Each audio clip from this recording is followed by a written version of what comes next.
and welcome to Thrift Shop Biography. This is the one about Louis Armstrong. Thank you for listening. Hello, Cleo. Hello, Richard. How are you? All right, you all right? Yeah, I'm all right, thanks. I'm just thinking about what a wonderful world it is this week. Oh, it is, isn't it? Yeah. Yes, thanks massively to Louis Armstrong. Satchmo, My Life in New Orleans. This autobiography is only the beginning of his life. It's only up to when he's 21. It's usually the most interesting time, though, isn't it? Like the bit before they become famous. Yeah, exactly. It's the best book. What a 21 years.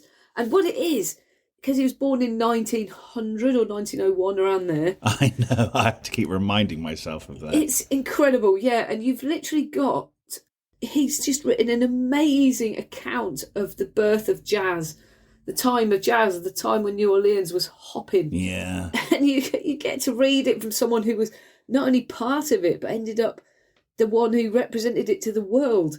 And what an amazing thing to have written down, all these characters that are preserved forever. It's an incredible book. It's better than Dickens. Do you know? Oh, right. If you brought up Dickens, I was going to bring Dickens up because at one point, one of the things I love about this book is his turn of phrase. Yeah, I right? know. It's brilliant. And he said when there was a drought, he says, "Oh, we were all drinking water out of the cistern, and then the cistern went dry, and everybody was as frantic as the Dickens." And I thought, oh my God, that's such a good expression. I'm definitely keeping that to use in the future. Yeah, yeah. My favourite is I got hep to the jive. You know, as in, I just got to know what was going on. That's it. Well, I am now hep that? to the jive of Louis Armstrong. Me too. So cool. Honestly, after reading quite a few, I would say quite standard autobiographies, to like now read this, it was such a diversion. It is like a novel set in. It is. Well, it kind of is in a way. It just happens to be Louis Armstrong's life. Well, it is a novel, yeah. But just the way it's written, the voice it's written in, the cast of characters and the location and the social things that happen in that time, which is essentially the first 20 years of the 20th century. Yeah, and the detail. You know, in a way, after he's 21 and after he becomes massively famous, you can read the rest on everybody else's accounts because everyone was watching him. So this is the one to read, yeah. So what did you know about Louis Armstrong before we picked up this book? Well, I know you're supposed to say Louis because that's how he pronounced it. No way. Is that real? Yeah, there's so much about his name. I've asked a few people, I've Googled it, because Louis is more like the French, and it's the white people say Louis, but he would have said Louis. So he's Louis. Yeah. So when I do the introduction to this episode, I should say this is the one about Louis Armstrong. Yes. People will say, well, you've got that wrong. And then 5 minutes into the podcast, they will say, oh, okay, he was right. It's not wrong. But then there's all this other contentious stuff, like in Hello, Dolly, there's two of them singing, the other one goes, hello, Louis, and they say Louis. And then there's a couple of other songs where even his wife says Louis. But then they all called him Satchmo anyway, or Dipper. You know, it's just a mishmash of names, so we shouldn't get hung up on it. Okay. I've got to try and train myself to say Louis, because that's what he would have said. So we're going to call him Louis, because that's his name. Got to try. No, you will. It's rude if you don't. I know. So that's okay. Oh, what did I know about him? Oh, he's just a total jazz legend. But what did I know about his background? I didn't. I know he's from New Orleans, and I've been to New Orleans, and I did try to find where he was born when I was there once. I Googled it, and I found his address, and I actually went to it. It's just a high-rise city now. There's not a tiniest trace of this world. You know, you still got the tourist areas like Basin Street and all that, but you cannot even see any of this. It's long since gone, the world he comes from. But you still got some of the roads like Basin Street. Mm-hmm. You know, that's still there. There's some of those legendary streets, but the world's changed. Yeah, as it does. As even, even when we're learning about 1970s New York punk and English punk as well. Even all those areas have been gentrified. This is no different, is it? Oh, completely. Yeah, absolutely. Yeah, this is 100 and...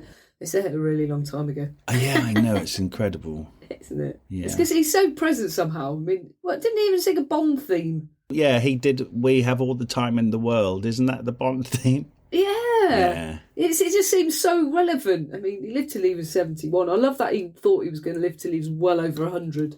He's got a lust for life, this man. And he's got a real enjoyment of life. He really comes across. And, all this crazy stuff that happened to him as a kid, he says he would have lived it all again.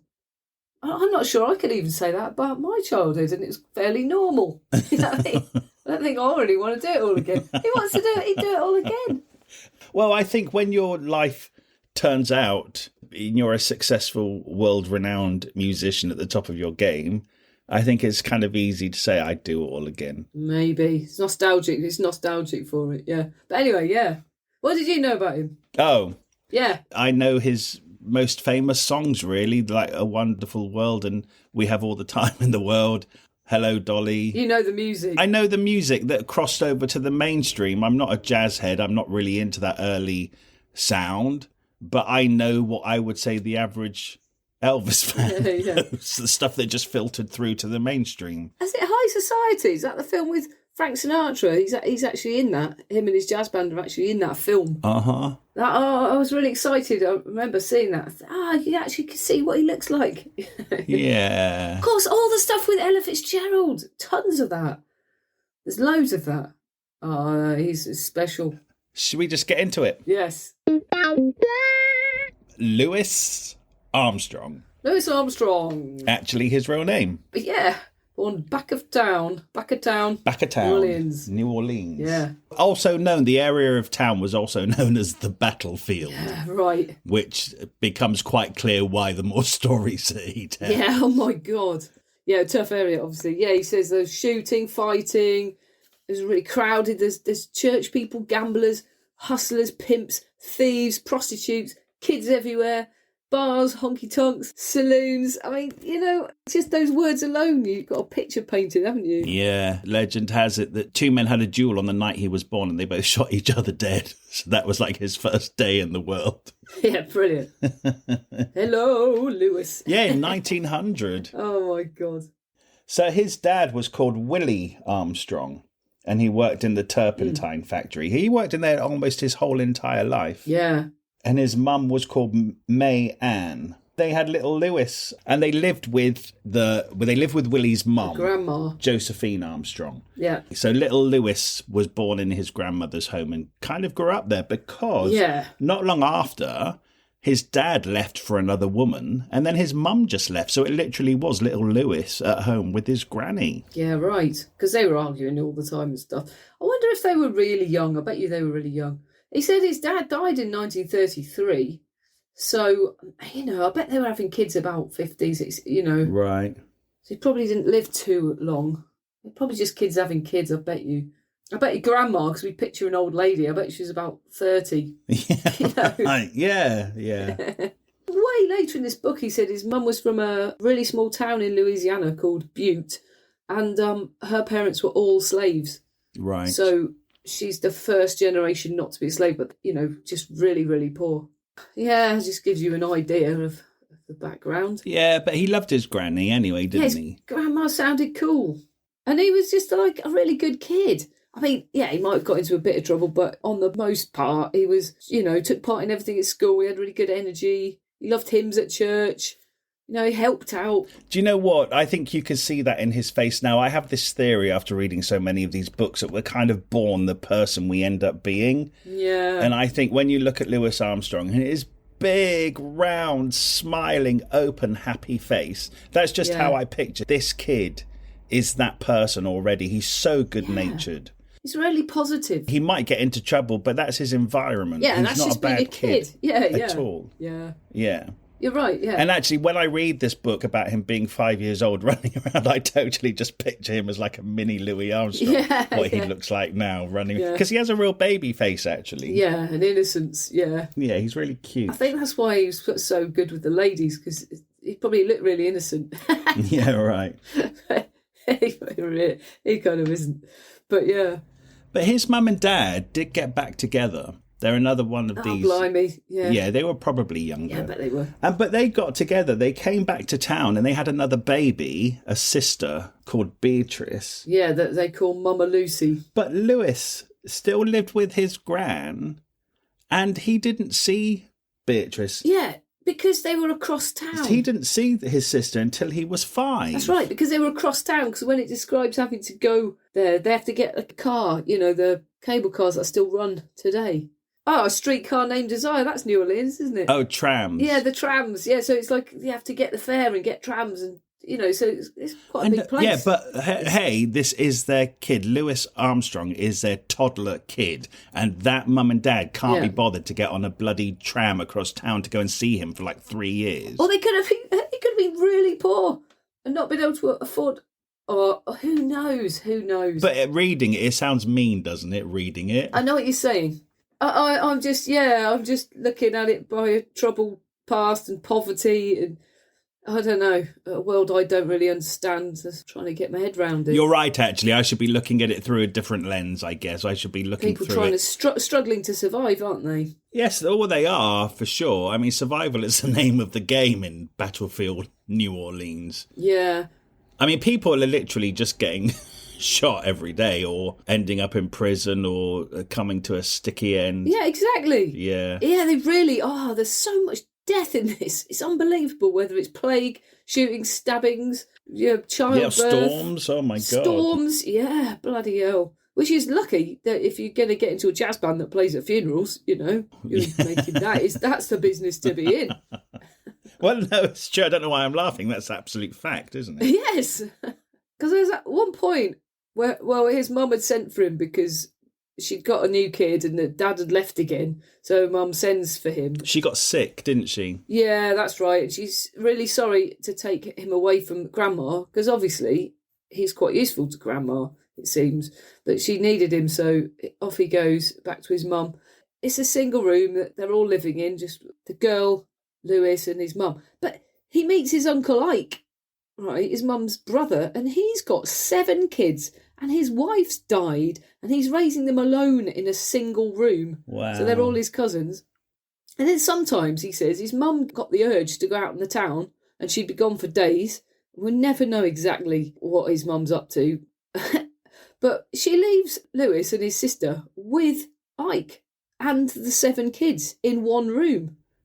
Oh, my God, the noise. I can't picture that. The mayhem. It's nuts. So, yeah, I mean... It's a crazy world. I'll tell you, this out-Dickens, doesn't it? It does. But that's what it's similar to in British history. It would be Dickens times. The mum, though, the mum only calls for Lewis back from his granny because she's ill and she needs him to help. Yeah. He's 5 years old at this point, right? Yeah. When he comes back to the house, he's brought there by another woman, and as soon as this other woman leaves, his mum says to him, "There's $1 under the carpet. Go to the shop and get some meat and potatoes and stuff." And I'm thinking, he's 5 years old. Yeah. And she's sending him out on the streets of New Orleans, which is dangerous, to go to the shop to get stuff. It's a totally different perspective of childcare and parenting. It's a different 5-year-old from our 5 years old. Let's face it. Yeah, it seems absurd that she would send a 5-year-old out, but obviously she's called him back from granny because she needs him. So a 5-year-old is actually help, which I guess is a hangover from being a slave as well, Yeah, possibly. Yeah, I think because if you're a slave and you're a slave child, they had them working young. Then back to Dickens times, right? It's the same then because they used to have so many kids. As soon as you've got a kid that can do stuff, they need to do stuff because you're knocking out 11 kids. They all have jobs. That's just, what happens. It's just, you're a person that can do stuff, go and do stuff. We just faff about with our young people. Oh, don't hurt their feelings, even though they're 17. Give them an iPad. Yeah, they're not ready yet. So now he's back. Lewis is back living with mum and his uncle and all these cousins. He's in a new neighbourhood, and this neighbourhood is full of the honky-tonks, like the Funky Butt Club and all these other jazz establishments. So he's Funky Butt Club. It's cool. He's small, but obviously he's not allowed in the honky tonks, but he hangs about outside and he listens to the music. But he's also going to church, and he's also taking part in the parades. Yes. The brass band parades that are going through New Orleans, which, when you think of New Orleans, one of the things that you think of first are the brass band parades and like the paddle steamers down the Mississippi and all of that. It's very vibrant. I imagine that's really exciting for a little kid to be amongst all of that. Yeah, especially if you really take to the music. It's everywhere, and it still is. It still is everywhere. That hasn't changed. It's an amazingly musical town. So his mum, he says he has quite a few stepfathers in this time. And I think there's 6 altogether, and he names half of them. And obviously some are better than others. He says there's one called Gabe, who he really likes, and there's another one called Slim, who little Lewis ends up throwing bricks at, because some of them abuse his mum. So he spends quite a lot of time outside on the streets, doesn't he, this little boy? Yes. And And he does stuff like he's selling newspapers for a little bit of money, and he might play dice. He's out and about. He's getting his street smarts, isn't he? Oh, yeah. Gambling's a big part of his life, actually. Yeah. If any of these people, I think everybody in this world, if they get some money, they gamble with it. That's what they do. Yeah, do you know what? It is part of the culture, isn't it? I'm thinking, again, when I think of those paddle steamers on the Mississippi, aren't they just floating casinos? Yes, of course. It's like the Karma Chameleon video. Yeah. It's exactly like that. Which is like, what? It's on the Thames, isn't it? Yeah, on the Thames, just white people, yes. And a man in a dress. Yeah. Just like that. He also doesn't talk about this at length. It's just in one sentence. But it seems like he got into a little singing quartet. Yes. And he was a tenor, and they would go around and pass the hat, so he would also make money that way. Good money, yeah. And then they sang to pimps and whores in the red light district. That's just their world. Yeah, well, they were very generous. Yeah. They had money, didn't they? Yeah, because there's some real money there. Yeah. Do you know what? In all of this, there's a lot of money flashing about. There's really a lot of money around, but it all gets gambled away. Yeah, right. But anyway, they paraded through the streets and all that. Yeah, it was like whilst they were doing that, it was New Year's Eve, and it's a tradition to shoot guns in the air, but he was only, he was like 6? Was he about 6 or something? He was, it's quite vague about his age at this point. I couldn't work out, but he's still very young. He's really young, and he shoots a gun in the air. He's nicked one of his stepdad's guns, and he gets arrested, basically. And I actually saw this online. There's a little newspaper clipping that says they all got arrested, the boys. They all went to court, but because Louis Armstrong had got a bit of a history, the others got let off on parole. He's the only one who got sent to the coloured waifs home for boys. So what, you actually found the newspaper clipping from the time? There's a little newspaper clipping online, yeah. No way. Will you send it to me, or will you put it on the Facebook page? Yeah, I will. Okay, great. So I read that like 3 times. Coloured waifs home for boys. What? You think, oh no, we're going to go into hellish times. And it is all those things. It's like a military school. There's a lot of corporal punishment. Like, one kid escaped and got whipped 105 times. He couldn't walk for 2 weeks. It's all of that. But actually, because he's such an amazing, positive person, he says all the positive things. Like he says, they actually took him there in a wagon pulled by horses with grilled windows. That's Dickensian. Completely Dickens.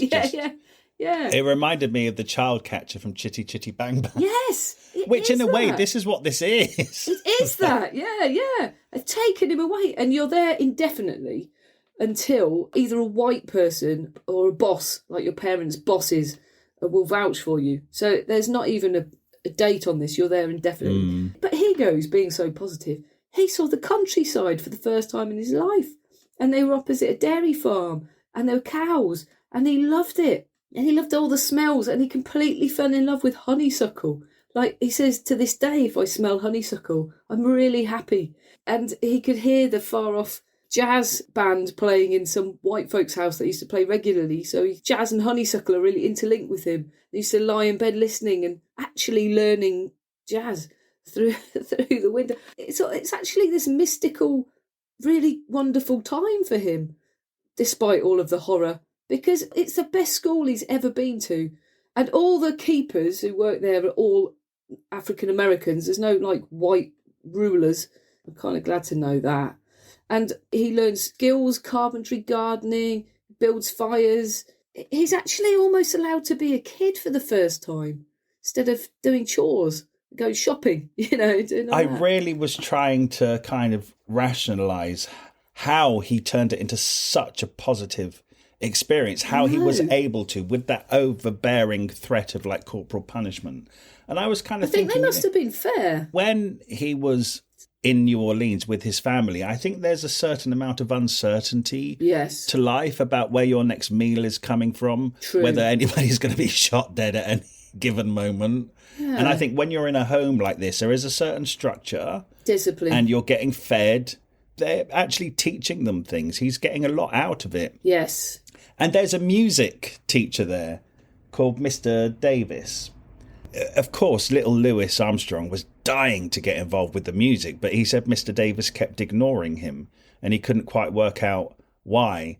And eventually, anyway, somebody got little Louis singing, and then that brought him to the attention of Mr. Davis. And little Louis is like, brilliant, because I really want to play the cornet. Now, hang on, why is he so fixated on the cornet? Do you remember? Had he seen somebody playing it? Yeah, there was a bugle boy who got to play the bugle to take them to dinner or to wake them up in the morning. To wake them up. Oh, is that why he wanted to play the bugle? Yeah, because he had this really pure tone of the bugle, and he thought, I really want to play the bugle. That's why he fixated on that. Yeah. Oh, okay. So he was so excited about being able to play the bugle. And when Mr. Davis said to him, you can come and be part of my band, he's so excited. And Mr. Davis gives him a tambourine. Yeah.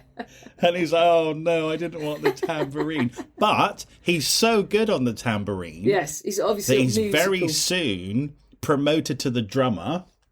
And then he's so good on the drums that Mr. Davis says to him, oh, can you try the alto, which I'm assuming is the alto sax, right? Yeah, you got to assume so. And then the little bugler boy whose job it is to blow the horn, his parents come and get him. Yes. And all of a sudden there's an opening for a bugler, and little Louis Armstrong gets to be the bugle boy. Yeah, and he says straight away the first thing he did was to shine it up, because it had gone all sort of green and it had been really neglected, rusty. Yeah. So he actually shines it up and makes it absolutely silver beautiful, and they were already really impressed with him for doing that, because he really cared about it. Oh, and they make him leader of the band. Yeah. That's amazing. Yeah, because he got so good really fast. He's been listening this whole time. Yeah. He needed an outlet. He's a musical genius, let's face it. He's an exceptional person. They just didn't know this yet. Yeah, he's got the ear. He's really got it. He's so so then they started going out on parades. They go 25 miles marching in the marching band. That's epic. Wow. That'd kill me. Just walking, never mind blowing. Well, what if you had the bass drum? Yes. Yeah. Oh yeah, it's definitely a cornet and not a trumpet, by the way, because he said that they sort of thought trumpets were fancy people. He only picked up a trumpet way after he'd been in Chicago. It was about 1927. So it's all cornets. He's a cornet player right at the moment. Yeah. A bugle boy. Yeah, but because they're out doing the parades and stuff, and he's a leader of the band, and then they go back to like the red light district, the area where his family are, and all of a sudden people come out and line up the streets and they go and get his mum. Come on, little Louis is leading the band. And that turns out to be a really popular parade for them. And they pass the hat around, and all the pimps and the prostitutes give so much money. Like all the boys have to take their hats off so they can fill up with even more money. Yes. And that really elevates Louis in the home for boys, because now suddenly he's very popular, because he's popular as leader of the band, and so that makes him popular in the home. So I mean, he's having a good time in the home. Oh yeah, really, having a great time. But he also said they earned so much money by going through his old dodgy neighbourhood, because there's so much pride for him. People were so amazed to see him, and there's so much love for everybody. Bloody loved him his whole life. Everywhere he goes, everyone loves him, we must say. But they got so much money that when they got back, they had enough money to buy new instruments for everyone and new uniforms. Wow. No wonder he was popular. Yeah. He was so proud of the days he spent there that when he was older, he went back to visit and stayed for supper. Yeah. You know, it's amazing, isn't it? Oh, do you know what? That's just reminded me of one of my favourite stories in this book about this kid who had left the home. So he's a couple years older than Louis. I think he was called Red Sun or Red Sky. I can't remember. But anyway, all the boys are outside the front of the home doing the drill. And they said this man on this horse comes running up in the distance. And it turns out that it's Red Sky or Red Sun, can't remember his name, a boy who used to live in the home. And the teacher is like with all the boys saying, oh, wow, where did you get that horse? He's like, I've done so well since I've left the home. He says, I've got a really good job and I've saved up and I bought this horse. And he let all the boys ride the horse and he hung out and they said, oh, come in for dinner. And he went in and he had dinner with them. And then off he went, and all the boys went to bed that night talking about him, saying, oh, my God, this is amazing. There's life beyond the home. We can do it. And they said the next day the police van turned up, and it was this kid being brought back to the home because he was arrested for stealing a horse. Oh, my God, that's so funny. I love that. It's really good. Yeah, so he returned, but triumphantly, for real. Yeah. So he's at that home for a few years, isn't he, Lewis? Because he leaves at the age of 14. It does seem so. Because it is vague how old he was when he went. It is. So I was never quite sure how long he was there, but he definitely says he was 14 when he left. Yeah, don't forget he wrote this whole book when he was older, and some of it might be a bit hazy anyway, but the main things are right. Yes, because the dad's boss had had a word. That's what got him out. And so he went to live with his dad and his stepmother. And they already had 2 boys. And he says, my stepmother treated me like one of the kids. You know, he had a lot of luck with nice people. He really did. But then eventually she got pregnant again. I think he had to go back to his mum's. Because his mum's in the better location for music. You know, she's right in the honky-tonk area. Because he got in then with this bloke, Henry Ponce, who was the top dog in the red light district. And that's when he actually got to start playing music for money. And he's playing blues to whores. Do you know what? I wonder, when I saw that name, Henry Ponce, I wonder if that's where we get the slang word ponce from. I wonder if it's from him. Maybe. Because a ponce is somebody who pimps out women and lives off the proceeds. Yeah, it's true. And he was the top dog at a really important time in New Orleans. Yeah, so I wonder whether then his legacy... that's true. The word ponce. Maybe it derived from him. Yeah, that would be an amazing legacy. Yeah. Otherwise, it's a very apt surname for somebody who's literally It's an amazing coincidence. Yeah. Well, he played all night. He played from about 8 p.m. to about 4 a.m. for all the prostitutes. Had a tiny bit of sleep, and then worked with a coal cart by day, shoveling coal into a cart drawn by horses. So he worked round the clock, and people said they couldn't even believe that, like Henry Ponce, you couldn't believe how much energy this lad had, because he'd play all night, you know, blowing the roof off, just blowing up a storm, to use Lewis's own words. You know, he never slept. It's one of those people. Yeah, high energy. There we are again. Yes, always. Yeah. Can't get stuff done when you're asleep, can you? No, I mean, I don't sleep because I'm always reading autobiographies. Yeah, about legends who don't sleep. Oh my God, right, so just generally, the amount of stories, you can't repeat them all, but there's just tons of stories about these fights that he's seen, where some whore is like got a knife on this bloke and they're pulling each other's hairs out and shooting each other, and he's witnessing this. It's terrifying. It's insane. He said that he was stood with Henry Ponce outside, and he said all of a sudden about 4 guys come up, started shooting at them, and then Henry Ponce pulls out his gun and shoots, and this gunfight ensues, and poor Louis Armstrong is just like rooted to the spot. Yeah. Miraculously, he wasn't shot at all, but he was just, I think he fainted. That's right, he did. He had to be carried out. Yeah, well, I don't blame him. He thought he'd been shot. I'd faint if I had a thing going on around me. Oh my God, no.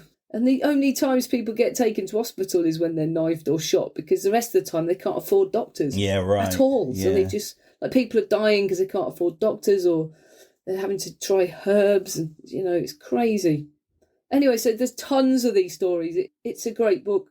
Read it. It really is. Fascinating. And it's not like the generic autobiographies that we read. It's a real... Well, it is. It's like an American novel, isn't it? Yes, it really is. It really, really is. Yeah. An absolute classic. So his sister now... So Lewis is about 16, and his sister, she has a friend called Flora. Mm. And they're going around being young girls together. Well, Flora gets pregnant by, it sounds like, an older white man. I think there's a lot of that going on. Yeah. And she has a baby that she names Clarence. And I love this. She kind of brings it home, and Flora doesn't have anyone. So she kind of brings it home to the Armstrongs. And Lewis really takes a shine to this little boy, doesn't he? Yeah. But he's still a boy himself, really, but he kind of takes it upon himself because Lewis is the only one who's really supporting his mum and his sister. And now he's supporting this little baby, his sister's friend's baby. Yeah, he completely takes it on. And then Flora sees this, so she names the kid Clarence Armstrong. And then she dies young. Yeah. Because a lot of people did die young. It's very vague about how she actually did die.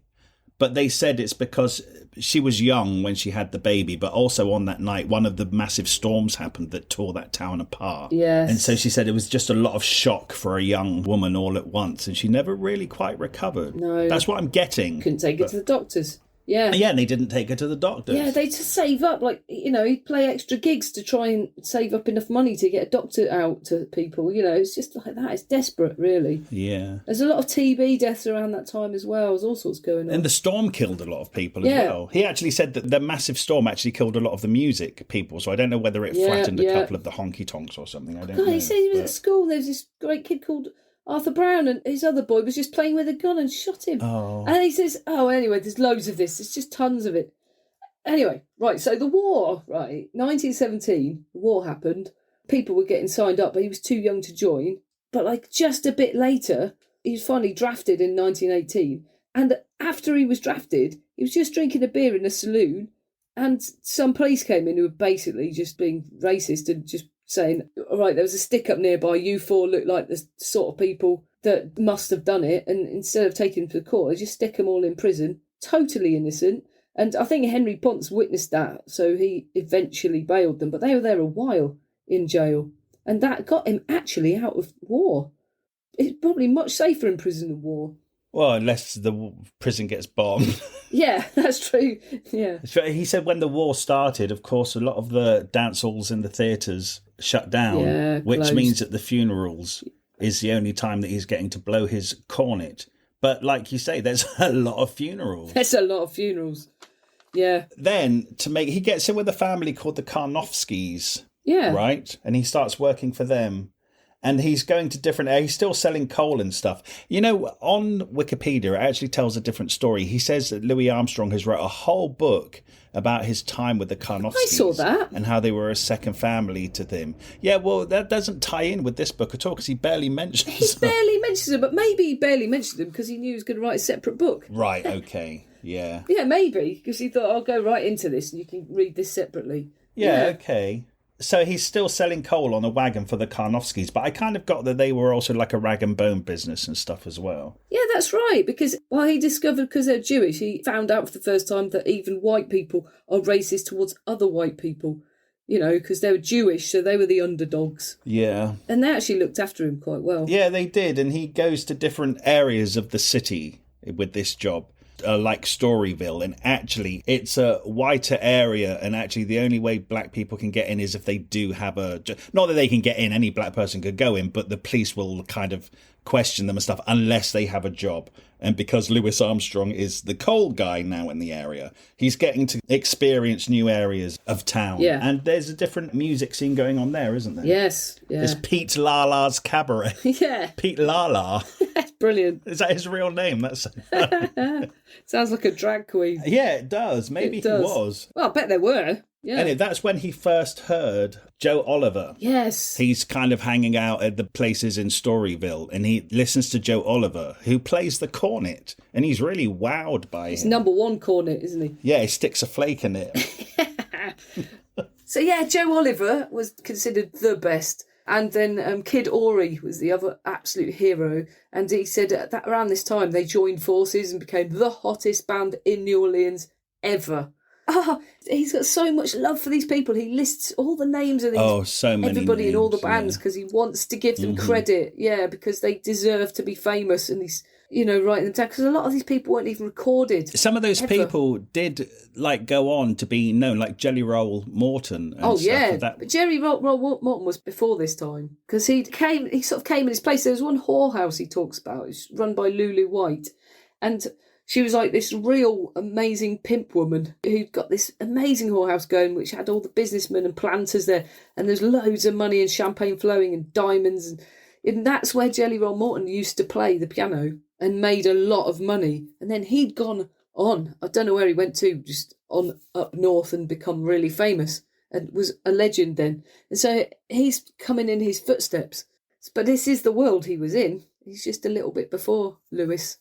It's so cool reading about this. I know. I mean, you know, it's just the history of jazz. It's amazing. So he's now in Storyville. He's kind of upgraded a bit. This is the more affluent areas, I guess. Would you say it's the less frightening? No, it's not the less frightening areas, actually, because I tell you what happens now. Because war is happening on the outside and some sailors come to Storyville and there's a big fight and 2 sailors get killed, which actually leads to the police coming in, raiding the whole area and shutting all the bars down. Yeah. So, you know, this is quite interesting if you just want to talk about the birth of jazz. Actually, these places are constantly being shut down. He talks a bit earlier on in the battlefield area of the elections happening and the politicians, to get good favour and get people's votes, actually shut down the honky-tonks. And then the honky-tonks reappeared, and then the storm came and flattened them. Yes. And now they reappear again, and now the police raid them and shut them down. It's kind of like jazz is finding its way, even though like every time it gets established, it's like being squashed for one reason or another. Yes. When they shut the honky-tonks down, though, they're playing in the whorehouses, and sometimes he's having to cross the bridge and go a little bit out of town, some of these whorehouses, and funerals. They've always got that. He never stops playing. He almost never stops playing. But that's why he has to have this coal thing the whole time as backup. Yeah, right. As soon as war is over in 1918, 11th of November, he goes, someone said war is over. I just put my cart down. The cart and mule, I just walked away from them, never even went back, just left him in the street and never went back. And now he's going, I'm just going to play. That's it. I'm just going to play for a living. And he does. Well, I mean, when the war is over, it's kind of such a celebration that there's almost music 24/7. Yeah, exactly. There's parties. People have parties. It's just off it goes. Everything opens up again. Not forgetting, a lot of people make a lot of money in war. So there's a lot of big white people's parties, for example. Right. That they needed jazz bands for the whole time. There's tons of that going on. Yeah, a lot of dances, gigs, all sorts. And Kid Ory, he was playing for a lot of the time. Lewis starts seeing this woman from Memphis called Irene. Yeah. I love just one of the sentences in this book. He says, I would get a lot of interest from women, but my horn comes first. That's so funny. And Irene, so they're seeing each other and they move in and she gets sick. And like you said, you need money to see a doctor. Yes. And he doesn't have any. And he bumps into Joe Oliver downtown. And Joe Oliver says to him, take my gig tonight. Go and stand in for me and get the money and pay for Irene.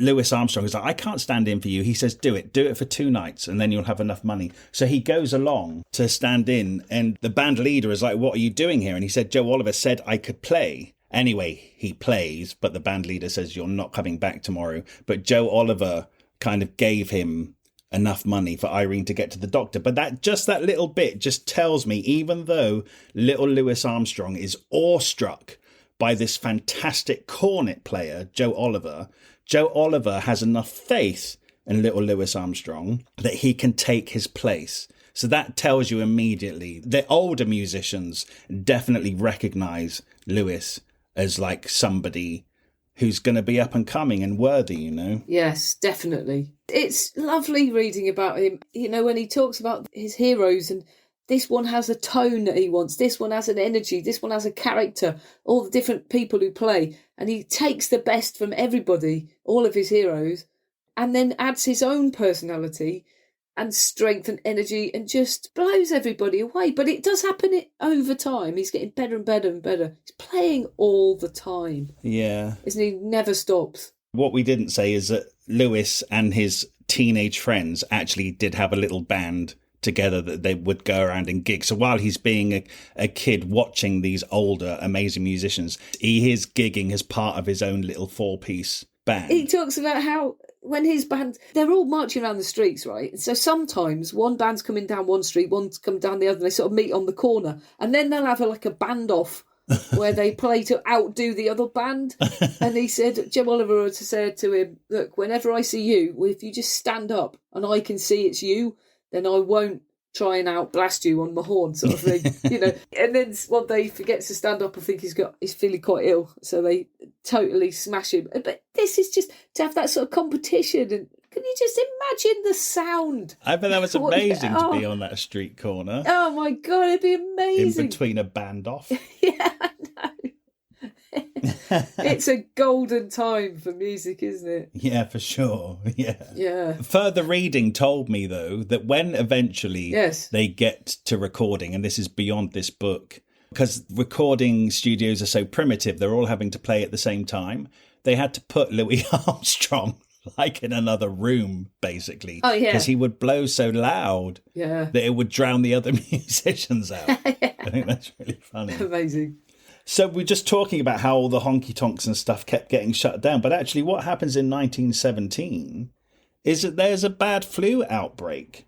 And so everything's shut down again. The government is basically locked down. It's locked down, yeah. And a lot of people die again. And I think this is where the younger musicians kind of start after this life comes back to normal again. The younger musicians are kind of coming up because a lot of the older ones have died. Gosh, history just repeats itself, doesn't it? Yeah, I know. Yeah. It's crazy, isn't it? So anyway, there's a few things happen, like he meets a prostitute at this brick house place over the river, and she wears fake hips, which really shocked him when she took them off. Well, it would shock you. He thought, she was a nice hippie girl, and then, they were fake. So that's just so strange. Fake boobs, I didn't know people did fake hips. I think they might do them now. They do fake asses now, don't they? In this. Oh yeah, they do for sure. Yeah, definitely. God, what a. Oh. Well, no, people would have surgery now, but of course, 100 years ago, you would just get padding under your shirt, under your skirt. Well, so I guess it's just the same as padding your boobs out. She wanted to pad her hips out. Exactly, pad your hips. Yeah. Anyway, that just stuck out to me as quite bizarre. It stuck out for her as well. Yeah. But anyway, totally fell in love with this woman. There's all sorts of things. Is this like Daisy? Daisy, yeah. And, he's gone to see her, but he didn't know she was married, and he gets chased out of the room. Oh, yeah. She gets knocked out by the husband. There's a lot of that. That's not the only story like that in this book. But, they end up living together. That's when they're looking after that kid, actually, those two. Yeah, so he gets a new woman, moves in with her, and then this little baby Clarence then comes and lives with them. He's still only 18 at this point. Yeah, he's 18, and this kid's about 3 by now, and he actually falls off a 2-story. Yes. Falls out of the fire escape and gets brain damage because they were just listening to loud records and hadn't noticed him. Oh, and he was never the same for the rest of his life. Never the same, no. Oh, poor little thing. That's awful. I know. Anyway, so around this time, she's jealous and crazy. He said they stuck out 4 years of hell and bliss together. I mean, she's jealous and crazy, like, a lot of brick throwing. Brick throwing was a real thing. Yeah, wasn't it? Yeah. And she slashes his hat. I mean, it's tempestuous, but he gets offered a job to go off on one of these Mississippi River steamboats with the jazz band on it, and he bloody takes it. He's off. He wants to see the world. He probably wants to get away from her. Yeah, I would think so. She's a nightmare. Well, they're probably both a nightmare. I'm sure he gave her good reason to be jealous. Because he always says things like, the prostitutes running after me, and sometimes I let them catch me. Only the fine ones. Yeah, so off he goes. He said, it's fascinating, that classic river cruise thing, because they went off and played all these parties. I imagine it's really for a lot of white people, and they've got big properties with gardens that go right down to the river. That's how I picture it. And he said they broke down a lot of Jim Crow barriers because they were almost always the first coloured band, as he calls it, to play in most towns. Right, yeah. They got a lot of abuse all the time wherever they went. At the beginning of the evening, by the end of it, everybody loved them and were begging them to come back. So, yeah, that's really breaking barriers. That's how amazing music is, through decades. Music did that right through to the 60s, when they sadly were still having to break down those barriers. But so while all this is going on, Joe Oliver, that brilliant cornet player, actually leaves to go to Chicago He's getting out of town. He's taking the next step up on his career, which means there's a massive opening for a cornet player in the best big band around. And so little Lewis, obviously, he's the obvious person to take that space. Yeah. So he's basically in the best band in New Orleans now. And he's playing all the best gigs and he's really getting known. And then he gets into the Tuxedo Brass Band. So he's doing that for a good couple of years. And also what he's doing, the Fate Marable, the band leader, he wants all of his musicians to be able to read music. That's right. So he's actually also getting an education. You know, he's obviously an instinctive musician. He's a brilliant musician, but now, you know, he's getting to learn how to read music. So he's also getting that on this job. So over those 2 years, they're playing everywhere. They're even going to New York. That orchestra is really getting known, the big brass band. And then when Lewis is like 21, 22, Joe Oliver calls him up and says, hey, come to Chicago. There's a brilliant job here for you. And that's kind of where this book, and like that's him. Louis Armstrong is now well on his way. He's like recording an album a year after this book ends and stuff. So he's... Yeah, it's amazing, isn't it? Yeah, the cornet player of choice. Yeah. I mean, just him going to Chicago and coming out of the station and looking around, going, all these massive buildings, going, wow, you know, but... he's supposed to be there to meet me, but he's not there. Oh, yeah. And the policeman says, are you Louis Armstrong, come to play for King Oliver? Oh, we've been waiting for you, because he was waiting for an earlier train, but he had to go to work. So let me get a taxi to take you to King Oliver's gig, because they now call him King Oliver. And he's like, wow, he's really made it. And he turns up at this Lincoln Gardens Theatre and they're playing. They're all so pleased to see him. And Joe Oliver hasn't seen him for 3 years. And he's so excited. He goes, we're so proud of you. Everything you've achieved, we've heard about your playing. And he never wants to outdo Joe Oliver, but when he plays, everybody's like, you are phenomenal. You know, he's so respected, and he's got his own room with a private bath that he's never even heard of such a thing as a private bath before. Yeah. He's only ever used a wash tub. So, yeah, he feels like he's made it at that point. Imagine, he can't even imagine anything greater. He ends up travelling the world. Yeah, you know, right. There's a big picture of him at the Hackney Empire in London because he played there. You know, it's like so amazing for me to actually picture him in London. This lad that couldn't have possibly imagined that he travelled the world.